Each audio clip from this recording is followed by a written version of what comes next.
Близится ночь, никого не жалея, близится, как всегда. И за окном все сильнее и сильнее льется дождем вода. В небе не видно за тучами неба, и невозможно спать.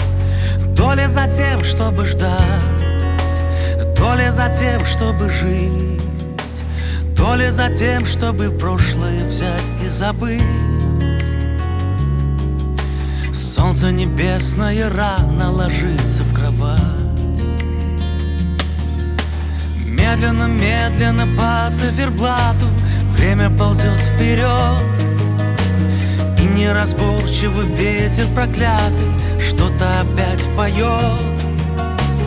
Ты засиделась на этой постели в сумеречном дыму, переживая в потьмах, что все превращается в прах. А хочется просто подняться и свет погасить. Но что-то тебя заставляет по-прежнему жить.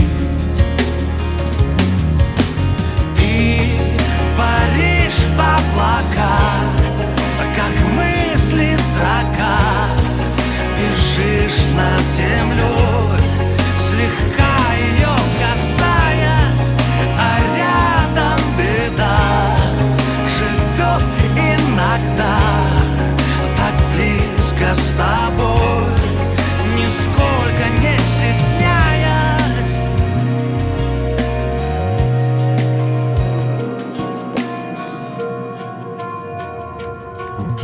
Все или нет, никогда не узнаешь, если еще не все. То, что находишь, либо теряешь, с берега унесет. Но за пределами этого мира тихо горит огонь. Там, где натянута нить, не позволяя забыть, и отзывается в сердце твоем только труд. Снова тебя заставляя настойчиво